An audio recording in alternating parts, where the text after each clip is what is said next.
आज मैं जिसके बारे में बात कर रहा हूँ वो बहुत सारे लोग लगातार चर्चा में पूछते रहे हैं मुझसे, और वो है इकोनॉमिक सर्वे के बारे में, या इकोनॉमिक्स का जो पार्ट है राजस्थान प्रशासनिक सेवा में उसको कहाँ से पढ़ना है।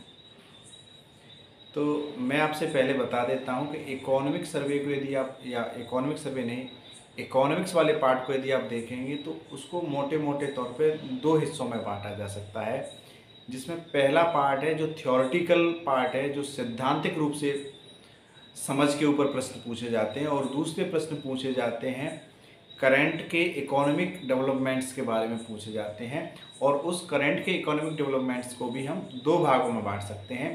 एक हिस्से में बात आती है राजस्थान की और दूसरे हिस्से में बात आती है भारत की।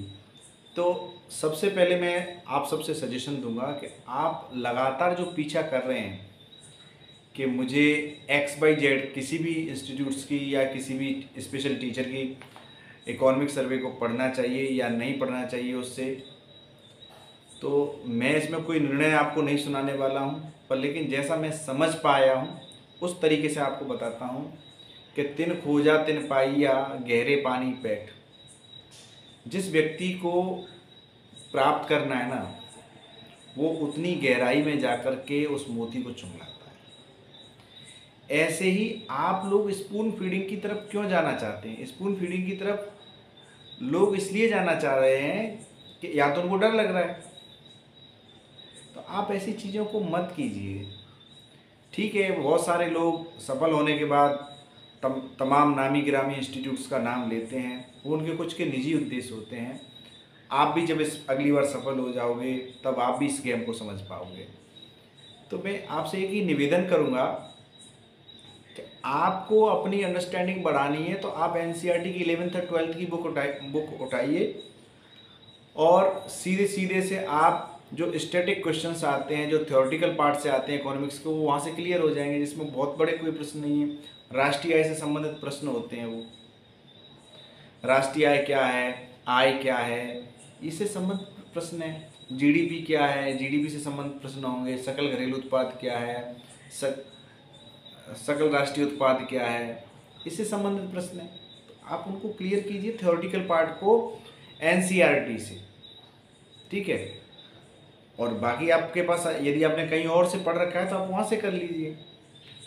दूसरा पार्ट आता है इकोनॉमिक डेवलपमेंट से। इकोनॉमिक डेवलपमेंट में दो पार्ट हैं, एक इंडियन पार्ट है, एक आपका पार्ट है राजस्थान से।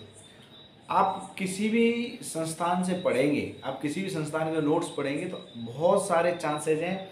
एक मेरा व्यक्तिगत अनुभव है किसी एक व्यक्ति से के साथ, जो मेरा मित्र है, उससे एक प्रश्न गलत हुआ एक गलत डेटा के कारण, और वो उसी 0.35 मार्क्स की वजह से पिछले 2 साल से प्री क्लियर नहीं कर पाया। तो कई बार ऐसा हो जाता है। तो और जो भी शॉर्ट नोट्स होते हैं उनमें होता क्या है, आप उसमें सतत भाषा नहीं होती है, आप दूसरे ने पढ़ाया है बस आप उसको रटने के चक्कर में पढ़े हैं, सही है या गलत है आपको अंडरस्टैंडिंग ही नहीं है। आप उसको पढ़िए ना इकोनॉमिक सर्वे से, एक बार पढ़िए, कोई ज़्यादा बड़ी तो होती नहीं है, 120-130 पेज की होती है, उसको आप पढ़ लीजिए। पढ़ के उसमें से आपको समझ में आ जाएगा। जब आप किसी चीज़ को पढ़ते हैं ना तो समझते हैं, और जब समझते हैं तो उसको कैप्ट कर पाते हैं। यदि आप सिर्फ कैप्ट करने के लिए किसी चीज़ को देखते हैं ना, तब आप कभी आप कैप्ट नहीं कर पाते हैं। आप जैसे रोड पे भी जाते हैं ना, तो क्या मोटरसाइकिल की बहुत सारी मोटरसाइकिल्स वाहन गुजर रहे होते हैं, क्या आप उनके नंबर प्लेट्स आपने कभी पढ़े हैं? याद रहे हैं आपको वो डेटा? तो याद डेटा जब ही रहता है जब आप उसको समझते हैं, और समझते कब है? जब हम उसको सतत प्रक्रिया में पढ़ते हैं। होता क्या है, जैसे आप किसी भी संस्थान में जा रहे हैं या किसी व्यक्ति के द्वारा पढ़ा रहे हैं आपको, तो लगभग 15 या 10 मिनट का कंटेंट वो लगभग 1.5 से 2 घंटे पढ़ाता है। आप उस कंटेंट को पढ़ लीजिए, आपको समझ में आ जाएगा। दूसरा इंडियन इकोनॉमी, तो मैंने पहले बता दिया कि राजस्थान इकोनॉमी का पार्ट कहाँ से करना है, इकोनॉमिक सर्वे से करना है। और इकोनॉमिक सर्वे कहाँ उपलब्ध है? राजस्थान बजट की जो PDF उपलब्ध है उसमें उपस्थित है। दूसरी बात, इंडियन इकोनॉमी को कहाँ से पढ़ना है? इंडियन इकोनॉमी के लिए इकोनॉमिक सर्वे वहाँ से निकलती है। यदि फिर भी नहीं है तो कुछ राष्ट्रीय स्तर पर जो आईएएस की कोचिंग्स कराते हैं उन इंस्टीट्यूट्स के इंडियन इकोनॉमी पे प्रश्न लगातार उपस्थित रहते हैं या उनके नोट्स उपलब्ध हैं या उनकी एक विशेष पत्रिका निकलती है। मैं किसी एक आप मुझसे टेलीग्राम पे पूछेंगे तो मैं बता भी दूंगा वहाँ पे किसको पढ़ सकते हैं, कहाँ से पढ़ सकते हैं। पर फिर भी मैं कहूँगा कि आप सिलेबस के टॉपिक वाइज उठा करके सीधे इकोनॉमिक सर्वे जो इंडियन इकोनॉमी की है उसे पढ़ लीजिए, ठीक है। और कोई विशेष डेटा याद करने की नहीं होती है राजस्थान के संदर्भ में विशेषकर।